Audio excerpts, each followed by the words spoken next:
기도합시다. 거룩하신 성삼위 하나님 감사합니다. 주일 허락하셔서 이렇게 주일을 온전히 주 앞에 예배하며 살아갈 수 있도록 은혜 주신 걸 감사합니다. 주의 성령께서 주님의 말씀을 통해서 또 은혜 주셔서 믿음의 삶을 잘 살며 하나님께 영광을 돌리다가 천국 가게 하소서. 예수 그리스도의 이름으로 기도합니다.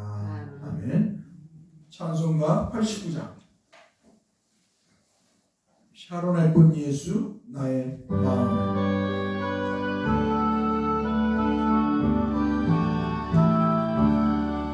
샤론의 꽃 예수 나의 마음. 거룩하고 아름답게 거룩하고 아름답게 비소서. 나의 생명에 내 생명 잠시 연기로 간대마다 풍겨나게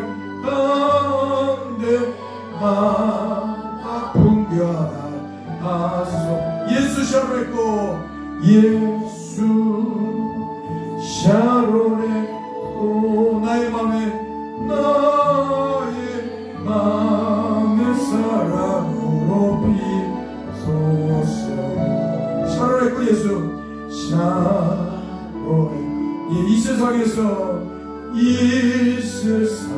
어느 꽃과 비교할 수 어느 꽃과 비교할 수 있어. 나의 삶의 한결같은 나의 삶의 한결같은 은혜와 사랑으로 가득하게 하소서. 예수 샤론의 꽃 예수 샤론의 꽃 나의 맘에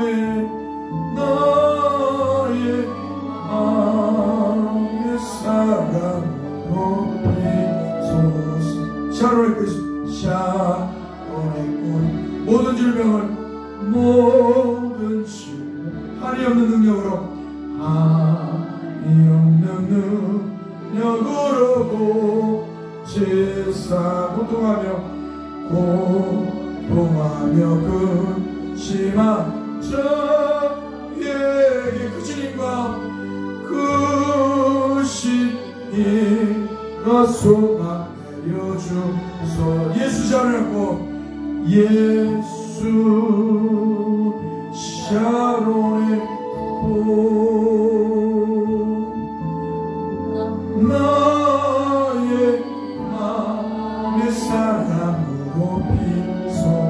이 샤론의 꽃 예수 샤론의 꽃 예수 길이 비소서 미리 비소. 주의 영광 주의 영광이 땅 위에 가득해. 천하만민 주님 앞에 천하만민 주님 앞에 엎드려 경배하며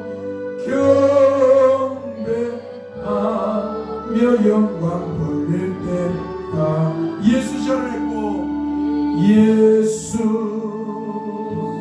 샤론의 꽃 나의 맘에 사랑으로 나의 사랑으로 비소서. 할렐루야. 템포가 이 반주기가 너무 늦어가고, 이 샤론의 꽃이라는 것은 양귀비를 말해요. 한마디로 일반 막 먹고 그런 양귀비가 아니고 양귀비 꽃과에 속하 있는. 그러니까 이스라엘에 가면 빨간 들판에 한마디로 백합처럼 많이 피었다는 겁니다. 근데 이게 이제 산중턱이나 이런 데 많이 있어서 꽃이 필 때 되면 아마 꽃이 피면은 가시 이렇게 찔려서 꽃잎이 찔려서 향기가 막 퍼진대. 그렇게 좋은 아름다움. 그래서 이 시인이 이렇게 작사를 예수님 샤론의 꽃 백합을 예수님 피게 가지고 와서 이렇게 아름답게 노래를 만들었던 것입니다. 예수님께서는 부자가 아니었고 특권층도 아니었고 권력을 잡은 사람도 아니었고 또 종교인도 아니었어. 어떤 한마디로 대접받는 자리에 있었던 분이 아닙니다. 이 땅에 오셔서 가난한 자로 오셨고 가난한 목수의 아들로 살았고 복음을 전할 때도 가난한 모습으로 복음을 전했습니다. 머리 둘 곳이 없는 집 한 채도 없는 분이셨어요. 그렇게 우리 주님은 살았는데 주님의 이름을 가지고 사는 저나 또 목사들 이 땅에 목회자뿐만 아니라 장로들, 안수주자, 권사들 주님의 이름으로 이렇게 먹고 사는 뿐만 아니라 그 이름을 가지고 살아가는 사람들이 너무 배부르게 살지 않는가 늘 그런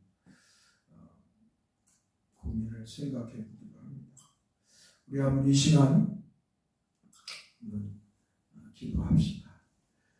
주님, 나는 정말로 주님을 믿는 사람인가요? 주님의 영광을 위해 사는가요? 아니면 나의 배와 내 영광을 위해 사는가요? 한번 되돌아보면서 이 시간에 주님의 이름을 가지고 배를 채우고 내 영광을 위해 살아간다면 회개하는 시간이 되어야겠죠. 우리 같이 한번 돌아보면서 회개하는 시간을 갖고 주님을 위해서 살아가는 그런 성도가 되겠다고 고백하는 시간을 한번 가졌으면 좋겠습니다. 거룩하신 주님, 정말 주 앞에 종의 모습을 바라보니 참 좋은 부자인 것 같습니다. 정말 너무 잘 먹고 잘 사는 것 같습니다. 너무 가진 것이 많은 것 같기도 하고요. 우리 주님은 이 땅에 오셔서 머리 둘 곳이 없다고 할 정도로 주님은 그렇게 사셨습니다. 가난한 하나님이시면서도 이 땅에 또 우리를 구원하러 또 하나님의 아들이신 우리 주님 구원하러 오신 구세주이심에도 불구하고 우리 주님은 너무 가난하게 사셨습니다.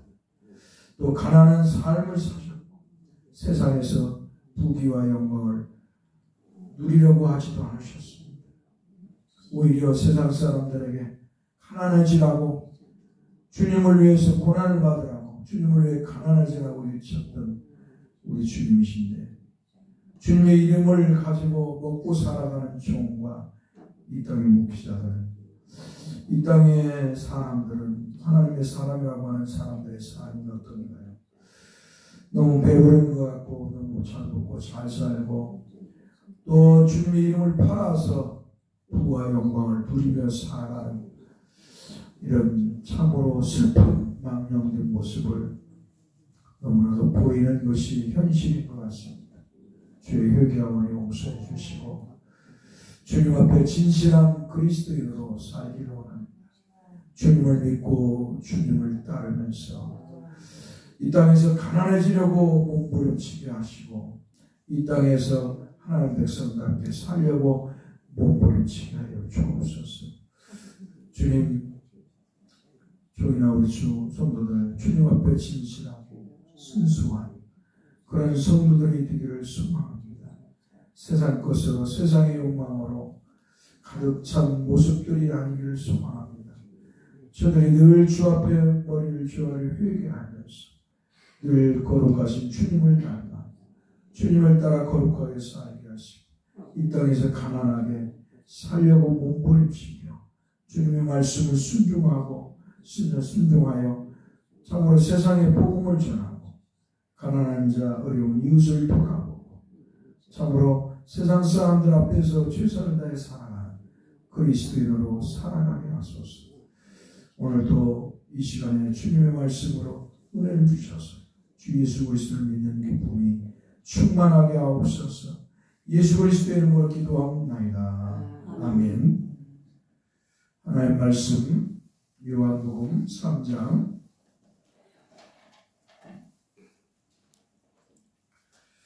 22절에서 30절인데 우리 마지막 28절만 보겠습니다. 요한복음 3장 28절 따라서 봅시다. 내가 바라는 바 나는 그리스도가 아니요 그의 앞에 보내심을 받은 자라고 한 것을 증언할 자는 노인이라. 아멘. 우리가 선언적으로 우리 하나님은 삼위일장이신 하나님이시고 삼위 하나님은 성부와 성자 성령이시고 우리 구세주이신 우주 예수 그리스도는 삼위일체 중에 두 번째 육격을 가지신 성자 하나님이시다. 그분이 우리를 죄에서 구원하려고 이 땅에 사람이 되어 오셨다 라고 하는 말씀. 그리고 이 땅에서 주 이름을 팔아서 불법을 행하는 자들이 너무 많다. 또 주님과 같이 자신이 대우를 받으려고 하는 교만한 목사들, 그런 자들이 너무 이 땅에 많다고 하는 말씀을 우리가 들었습니다. 지금까지 이제 본문으로 말씀을 보겠습니다. 사랑하는 성도 여러분, 주님과 주님의 제자들은 세례 요한과 다른 장소인 유대 땅에 속한 요단강 근처의 마을에서 물세례를 주고 이와 반대로 주님을 세상에 알리고 전하기 위해서 세워진 세례 요한은 예루살렘의 가까운 에논에서 회개의 세례를 베풀었습니다. 세례 요한이 요단강 강줄기에 놓여있는 예루살렘 근처 에논에서 세례를 준 것은 그 에논이라는 곳에 요단강 강물이 많이 모여있는 곳이었기 때문입니다. 그러므로 사람들이 세례 요한에게 물세례를 받기 위해서 나왔습니다. 그런데 24절에서 중요한 말씀을 하고 있습니다. 요한이 아직 옥에 갇히지 아니하였더라. 이 말은 뭐예요? 아직 요한이 이 헤롯 왕에게 잡혀가지고 옥에 갇히지 않았다는 거예요. 지금 그 말을 하고 있는 것입니다.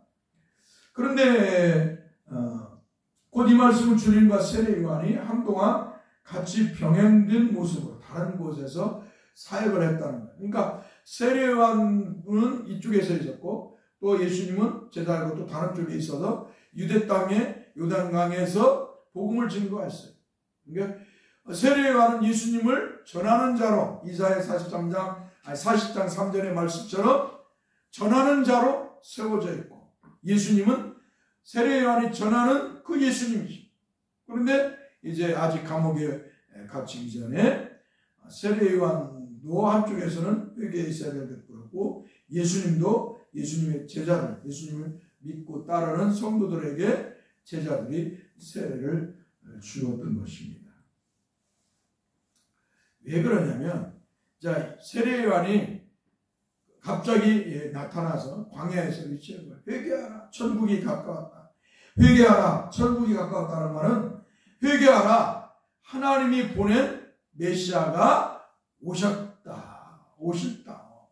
오실 날이 가까웠다. 한마디로 그 말을 외치는 거예요. 지금 천국이 가까웠다는 이 God of Kingdom Heaven이라는 하나님의 나라는 누구의 메시아이신 예수를 통해서 이루어지는 것이기 때문에 메시아를 통해 이루어지기 때문에 세례 요한은 회개하라, 천국이 가까웠다라고 외쳤던 것입니다. 회개하라, 천국이 가까웠다. 그러나 마태복음 저자는 예수님께서 40일 금식을 주야로 하시고 난 뒤에 마귀에게 시험을 받으시고 난 후에 그 사이의 기간을 생략하고 곧바로 마태복음 4장 12절에서 요한이 잡혔음을 들으시었다라고 말하고 있습니다. 고개 들으세요. 밑에 보지 마시고.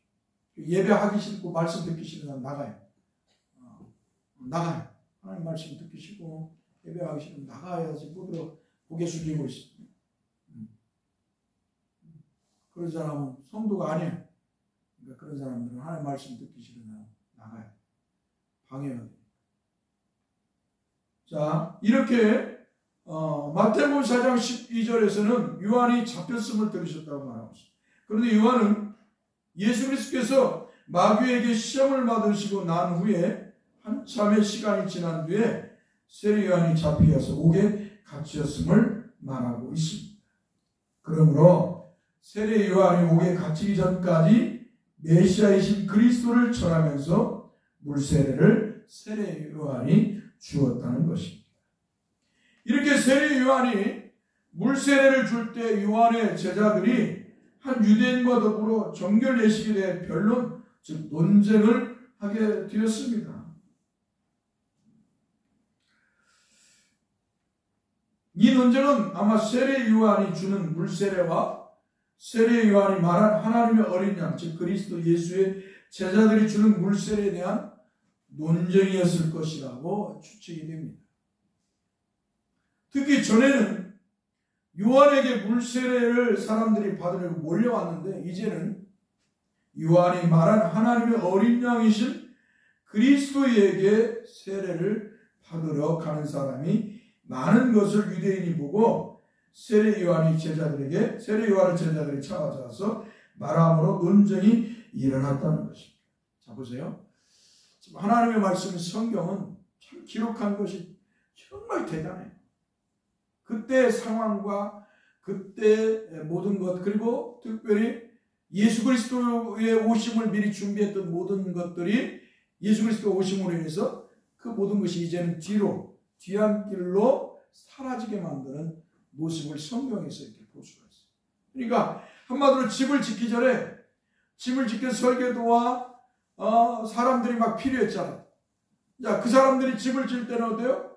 목수와 또 이 모양 저 모양 일하는 사람들이 마치 주인공처럼 일을 하는 거예요. 그죠? 집을 짓을 때 목수가 아주 중요하잖아요. 그러면 그 목수가 막 최고인 것처럼 보일 때가 보인단 말이에요. 집을 짓기 전에는. 정말 저 사람이 없으면 안 된다. 그러나 집을 짓고 나면 뭐예요? 목수는 사라져야 되는 거예요. 그렇죠? 집이 완성된 거는 목수가 필요가 없어. 완성됐기 때문에. 그러니까 성경의 사람들도 세례 요한 같은 사람들도 메시아의 준비해. 메시아이신 예수 그리스도가 오실 때까지 준비해. 그러니까 이제 예수 그리스도가 오셨으니까 어때요? 그 화려했던 것들이 이제 다 뒤안길로 사라져요. 뒤안길로.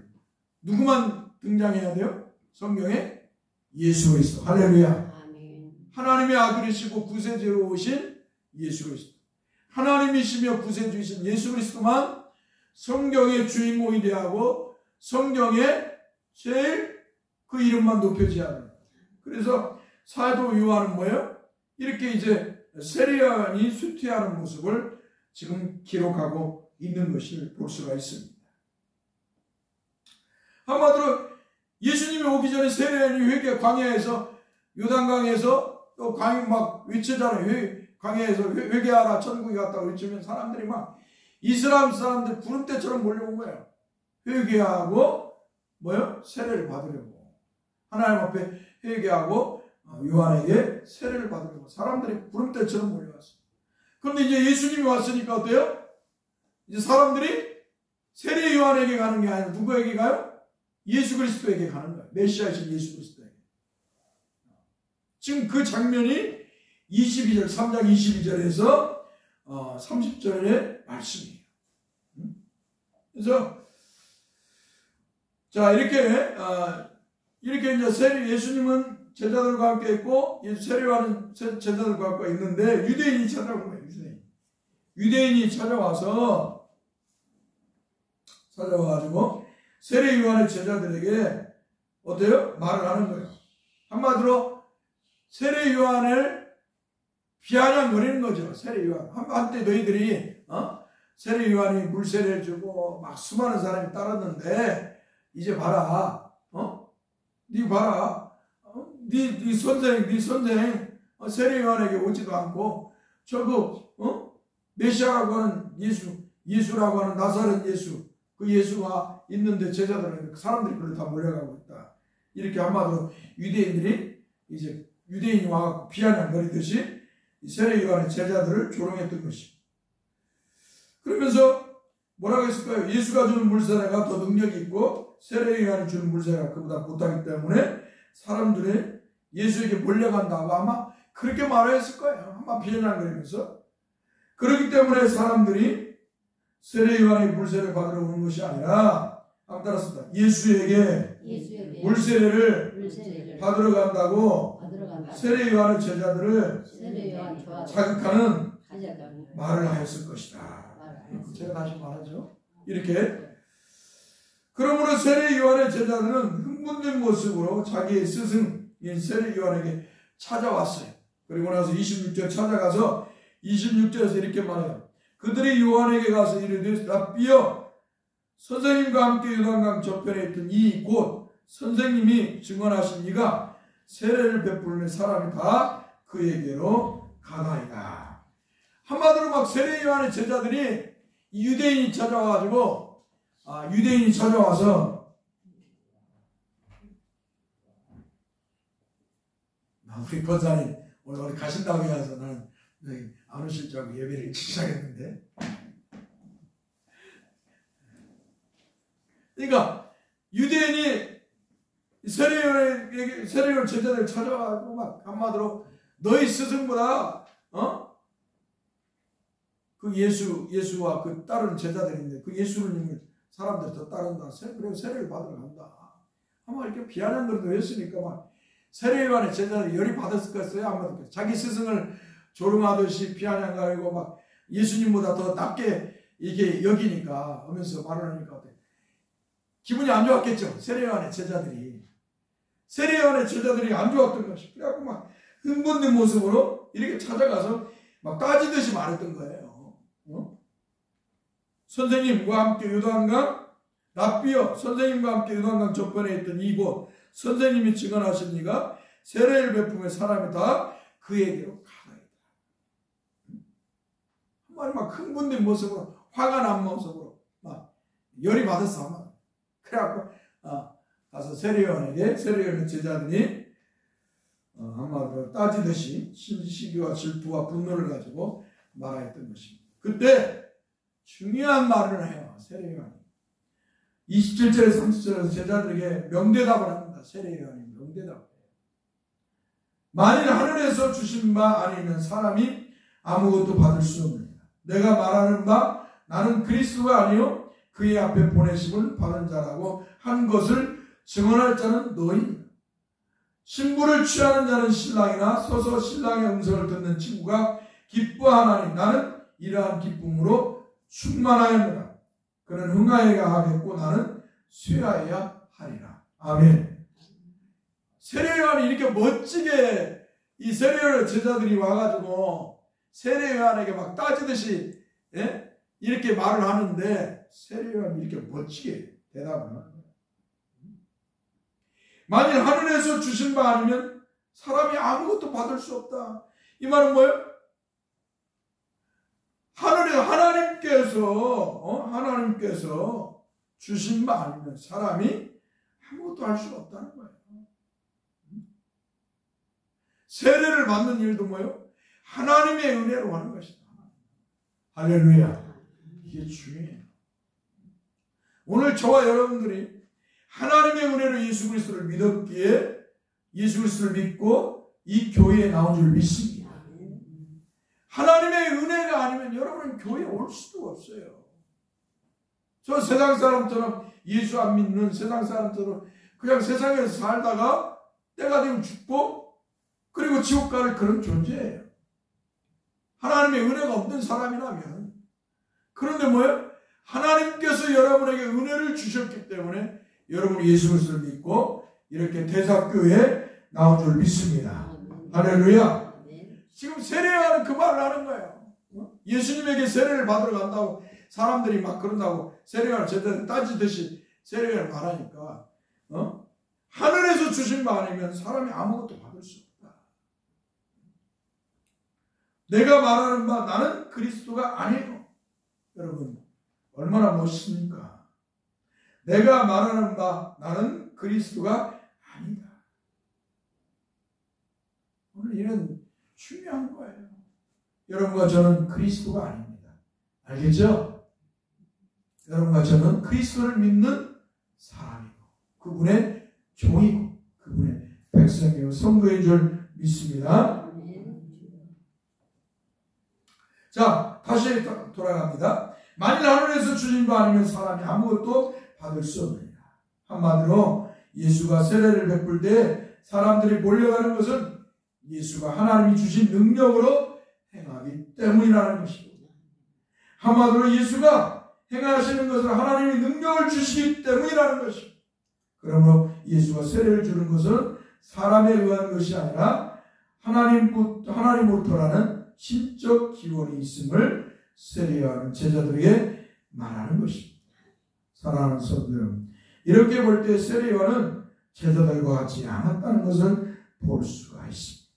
왜냐하면 하나님께서 세례요한에게 예수가 하나님이 약속한 메시아, 즉 구원자시라는 말씀을 들었기 때문입니다. 그러므로 세례요한은 28절에서 내가 말한 바 나는 그리스도가 아니요 그의 앞에 보내심을 받은 자라고 한 것을 증언할 자는 너희라고 말하였던 것입니다.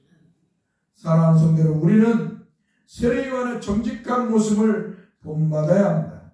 그뿐만 아니라 세례요한이 참된 선지자였음을 볼 수가 있습니다. 왜냐하면 오늘날의 수많은 거짓 목사와 사이비들이 횡행하는 시대이기 때문에 오늘날 수많은 거짓 목사와 사이비들은 교만하여서 자신들을 과장하여 자신들이 메시아이신 그리스도 예수처럼 가장하고 흉내를 냅니다. 그리고 성도들에게 목사에게 잘해야 복을 받고 나고 거짓으로 말합니다. 그러나 목사에게 잘못하면 하나님의 저주와 심판을 받는다고 또 말을 합니다. 이것이 참으로 오늘날의 목사들의 행태예요. 옛날에 제가 청년 전도사 때 저도 막 사람들한테 그렇게 말했어요. 목사들이 이렇게 말을 만들어갖고 저도 이렇게 했어요. 목사한테 잘못하면 하나님한테 심판을 받아 저주를 받아 망해 죽었대. 그게 맞는 줄 알았어요. 그렇게 배워왔어요. 그런데 그게 아니에요. 목사가 뭐 하나님입니까? 얼마나 이게 잘못되게 한국교회가 목사를 신격화시켰는지 몰라요. 죄를 지면 하나님이 심판하시는 거지 목사가 심판하는 게 아니에요. 예전에 그 서울에 있는 교회에서 그 교회 목사님 장로들이 막 대들고 악을 행했어. 장로가 둘 다 몇 달, 1년짜리가 둘 다 죽었어. 그러니까 막 목사한테 잘못해서 심판 우리가 받아갖고 죽었다고 하나님 심판. 목사에게 잘못했기 때문에 죽었다. 그렇게 말을 하면 안 된다는 거예요. 알겠죠? 네. 하나님 앞에서 악을 행했기 때문에 하나님께서 심판하시는 것이죠. 결정자는 하나님이신 줄 믿습니다. 때에 불러가시는 것도 하나님이십니다. 우리는 알 수 없어요. 그 사람의 생명이 그 정도에서 불러갈 그 작정된 시간이기 때문에 하나님 불러갈 수도 있는 거예요. 그렇죠?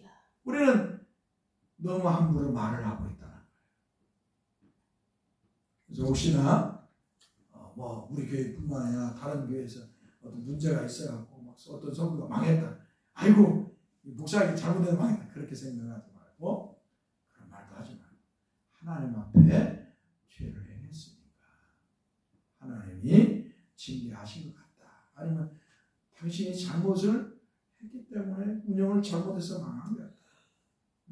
그렇게 생각을 해야지 잘못해서 목사에 잘못했다고 해서 그런 마치 목사를 하나님처럼 그렇게 여기고 생각해서는 아니될 줄 믿습니다. 오늘날 정말로 이 목사들은 그렇게 해요. 부흥사들이 그냥 담임 목사에게 잘해야 복받는다. 그죠? 저도 옛날에 그랬어요.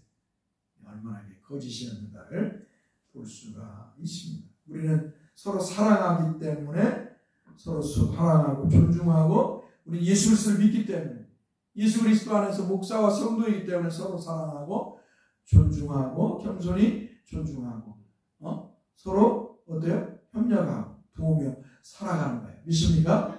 네. 그 이상도 그 이하도 아니에요.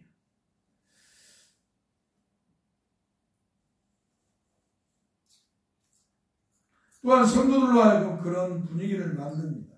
아니면 자신이 이만희처럼 보혜사 성령이라고 하기도 하거나 아니면 더 노골적으로 자신이 하나님이라고 말하고 그렇죠. 문성명이 같은 경우 박대선이는 자기가 천부교 만들었던 박대선 하나님이라고 문성명이도 그냥 하나님 아버지라고 다 실제 그렇게 부르게 합니다. 분명한 것은 이러한 것들은 다 거짓이고 성도의 영혼을 지옥으로 끌고 가려고 하는 사탄의 계략인 것입니다. 사랑하는 성도, 우리는 이런 거짓 목사, 사탄의 종들에게 속아서는 절대로 아닙니다. 우리는 하나님의 말씀대로 성경에 나오는 주 예수 그리스도를 믿어야 됩니다. 할렐루야. 그리하여 주에서 구원을 얻고 영생의 복을 받기 때문에, 그래야 주님이 약속하신 천국에 가기 때문에. 그런데 사람들이 하나님의 말씀대로 주님을 믿지 않으려고 합니다. 사람들의 눈에 보이는 현상을 따라 신앙생활을 하려고 하기 때문에. 그래서 병을 고치는 모습이나 귀신을 쫓아내는 모습이나 아니면 예언을 하는 모습을 보고 그것에 미혹되어서 이런 거짓 것을 쫓고 섬기는 것을 봅니다. 그러나 우리는 눈에 보이는 현상을 따라 신앙생활을 해서는 아닙니다. 우리는 하나님의 말씀에 따라서 하나님의 말씀이 성경에 따라 주 예수 그리스도를 믿고 주 예수 그리스도의 말씀을 따라 믿음의 삶을 살아야 합니다. 할렐루야. 제가 얼마 전에 여러분들 글 본 사람들 제가 조금 가르쳤고 저하고 아주 친했던 제자가 하나 있어요. 자매 사무직 목사 사무가 됐는데 자기 남편이 막 랄랄랄라 하면서 막 뭐라 예언을 한다는 거예요. 이제 감리기 목사님 예언을 하고 막 또 랄랄하면서 또 통변을 한다는 거예요. 그래가지고 내가 깜짝 놀랐지. 그래서 무슨 소리라고 했느냐 지금.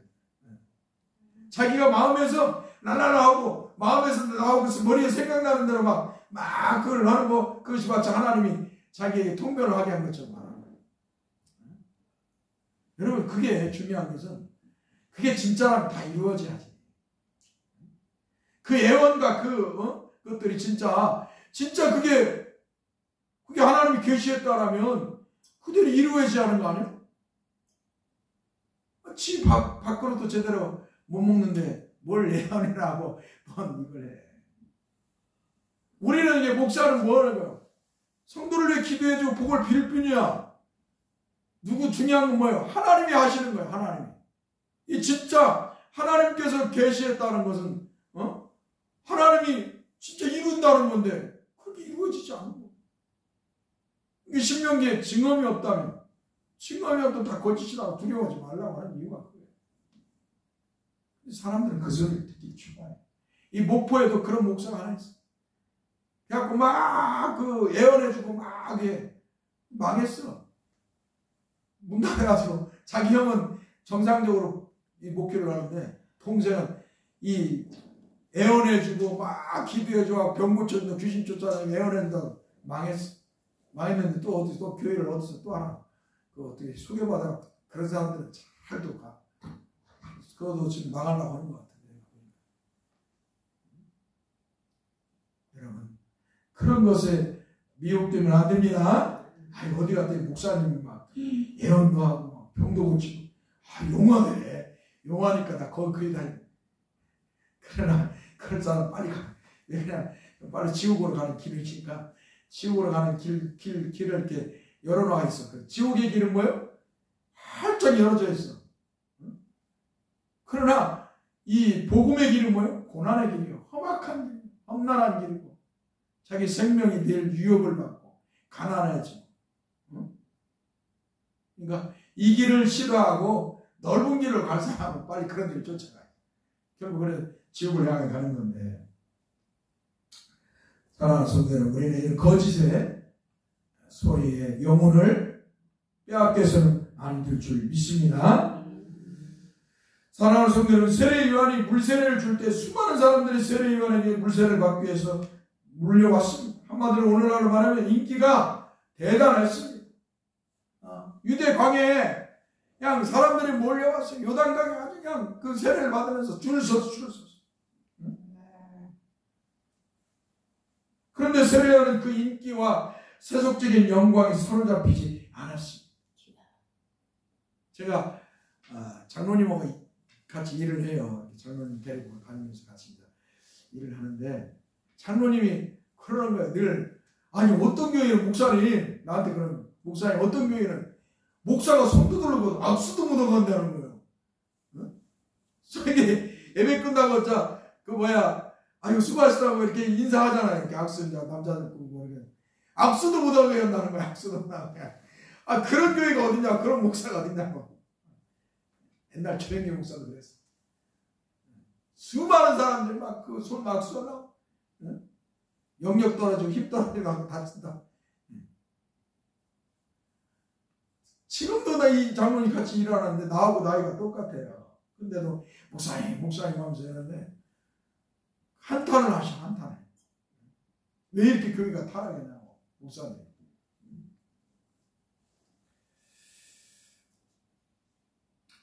분명하게 이런 세속적인 영광에 사로잡히면 안 되는 것이.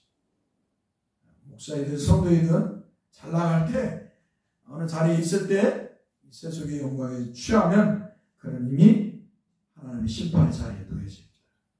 그래서 오늘 저와 여러분들 그런 슬픈 자가 되어서는 안 돼요. 누군가 칭찬을 하고 잘한다 할지라도 어떻게 해야 돼요? 더 겸손하게, 더 낮아지게 주 예수만 믿고 주 예수의 이름만 높이며 살아야 될 줄 믿습니다. 그게 성도입니다. 세례 요한은 세속적 영광에 사로잡히지 않았습니다. 오히려 세례 요한은 그 속에서도 자신이 누구인가를 분명히 하는 사람이었습니다. 그런 선지자였습니다. 마치 사탄이 주님을 지극히 높은 산으로 데리고 가서 천하 만국과 그 영광을 보여주며 만일 내가 내게 엎드려 경배하며 이 모든 것을 내게 주리라 시험하였을 때 주님께서 사탄아 물러가라 기록되었으되 주 너희 하나님께 경배하고 다만 그를 섬기라 하였느니라 라고 말씀하시면서 물리친 것처럼 세례 요한도 사람들에 의해서 주어지는 세상의 영광과 인기에 매몰되지 않았습니다. 오히려 세례 요한은 자신이 누구인지 확실히 아는 사람이었습니다. 그렇기 때문에 예루살렘에서 보낸 제사장들과 레위인들 앞에서도 당당하게 나는 그리스도가 아니라고 했던 것입니다. 그뿐만 아니라 제자들에게도 분명하게 나는 그리스도가 아니라고 하였으며 그것을 너희가 증언하여야 된다는 것입니다. 한마디로 야 나는 그리스도가 아니야. 나는 그리스도만 전하는 거야. 저기 건너편에 지금 그 그리스도 하나님의 약속한 메시아이신 그리스도가 계시고 저분이 진짜 그리스도야. 나는 그리스도가 아니야 라고 제자들에게 지금 뭐요? 강변하는 거야. 그리고 너희가 내 증인이라는 거야. 한마디로 너희 허튼 생각하지 말라는 거야. 내 이름을 팔아서 너희 뭐 영광을 누리려고 하는 허튼 생각을 말하라고 지금 세례 요한이 제자들에게 경고하고 다짐을 받는 것이에요. 사랑하는 성도 여러분, 왜 사이비들이 이 땅에 출현하는지 아십니까? 그 이유는 사람들이 어떤 사람을 특정지어서 신격화하거나 우상화를 만들기 때문입니다.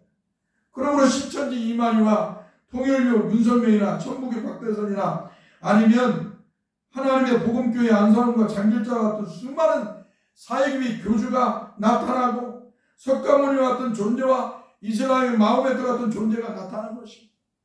한마디로 사람들이 사람을 신격화하기 때문에 사이비들이 출현하는 거예요. 우리나라 그 유명한 백백교, 김교신인가? 사람들이 막 신격화하는 거. 일제강점기 때 그 막 어려울 때, 어릴 때 사람들이 의지할 데가 없는데 이 김교신인가가 막 자기를 사람들에게 막 외칠 때 사람들이 모여들었어. 사람들이 모여들었는데 어떻게 해요? 자기를 신격화해. 자기의 대들은 자는 다 죽여버려. 벌 받았다는 거. 다 죽여. 400명이 넘게 죽여요. 자기를 따르는 신자들을 400명이 넘게 죽인다니까. 목졸라 죽이고 뭐 죽이고 해갖고. 이렇게 무서운 거예요. 이렇게. 신격화가 되면. 그럼 우리는 어떤 사람을 특정지어서 신격화해서는 절대로 아닌 줄 믿습니다. 세례 요한은 지금 부패한 인간의 심정을 알기 때문에 제자들에게 내가 그리스도가 아님을 증언하라고 당부한 것입니다. 왜냐하면 세례 요한의 제자들도 얼마든지 세례 요한을 가장하여 그리스도라고 말할 수 있는 죄성을 가진 존재이고 세상의 영광을 추구하는 존재의 모습을 가지고 있기 때문입니다. 그러면서 세례요한은 자신과 그리스도 예수와의 관계를 보니 보다 명확하게 설명하기 위해서 유대의 혼인 관습을 가져와서 설명을 했습니다. 세례요한은 29절에서 먼저 신부를 취하는 자는 신랑이라고 말하고 있습니다. 한마디로 신랑은 신부를 아내로 받아들인다는 것입니다. 여기서 신부는 교회이고 신랑은 그리스도인 것입니다. 이러한 표현은 구약성경이나 신약성경에 종종이 보여주고 있습니다. 구약성경 이사야 54장 5절의 말씀에서는 이는 너를 지으신 이가 내 남편이시라. 그의 이름은 만군의 여호와시며 내 구속자는 이스라엘의 거룩한 이시라. 그는 온 땅에 하나님이라 일컬음을 받으실 것이라 라고 말씀하고 있습니다. 한마디로 하나님은 남편이고 이스라엘은 신부라는 거예요. 신부. 예, 결혼식에 올 신랑과 신부를 지금 표현하듯이 그리스도는 우리의 신랑이시고 우리는 누구라고요? 신부. 교인은 신부다. 항상 어때요? 신부는 누구만을 사랑해야 돼요? 신랑만 사랑해야죠. 신랑만 사랑해야지. 옆집에 담장 너머에 남자를 사랑하면 돼요, 안 돼요? 안 되는 거예요. 흠모해서도 안 되고 바라봐서도 안 되고 오직 자기에게 주어진 남편만 사랑해. 잘나나 못나나 뭐 돈이 없든 했든 그렇죠? 그게 정상적인 것이에요. 그게 하나님께서 지금 그 이야기를 하는 거예요. 지금 세례 요한도 그 이야기를 하는 거예요. 신랑은 신부를 취하는 것이다. 그러면 나는 누구냐? 그걸 말하는 거예요. 나는 누구냐? 친구다. 신랑의 친구. 그 이야기는 계속 나가겠지만 하나만 더 마치겠습니다. 예레미야 3장 20절의 말씀에서는 그런데 이스라엘 족속이 마치 아내가 그의 남편을 속이고 떠나간 같이 너희가 확실히 나를 속였느니라. 여호와의 말씀이야. 할렐루야. 이스라엘 백성들이 하나님을 버려버린 거야. 우상과 미신을 숭배하는 거야. 우상을 숭배하고 미신을 여호와 하나님을 섬기지 않고. 그러니까 뭐예요? 하나님께서 이렇게 말한 거예요. 이스라엘들이 마치 아내가 그 남편을 속이 떠나간 같이 너희가 확실히 나를 속였느냐. 이 말은 뭐예요? 이스라엘이 바람이 났다라는 거예요. 이스라엘이 신랑인 여호와 하나님을 버리고 바람이 나가지고 집을 나간 여자와 같다는 거예요. 오늘 저와 여러분들은 이런 슬픈 사람 되어서는 안 됩니다. 할렐루야. 주 예수 그리스도만 믿고 그분만을 사랑하고 그분을 쫓으면서 이 땅에서 살아가야 될 줄 믿습니다.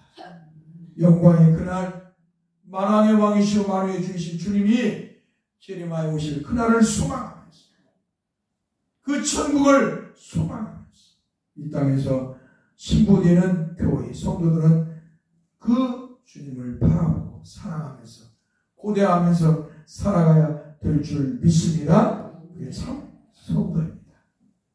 믿습니까? 아멘. 다시 한번 말씀드립니다. 여러분은 주님의 신부이다. 여러분의 신랑은 누구라고요? 주님이시다. 할렐루야.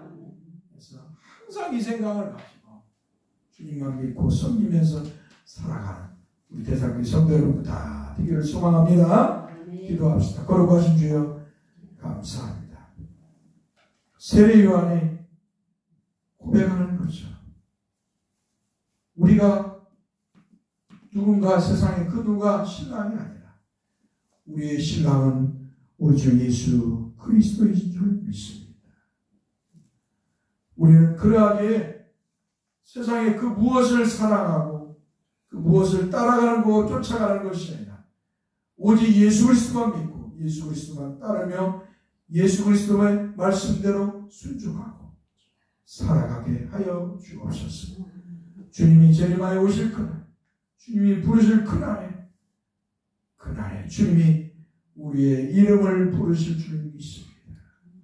그 영광스러운 날에 들어갈 그때까지 신부된 교회로서 신랑이 우리 주 예수 그리스도만 믿고 사랑하면서 이 땅에서 살아가게 하옵소서.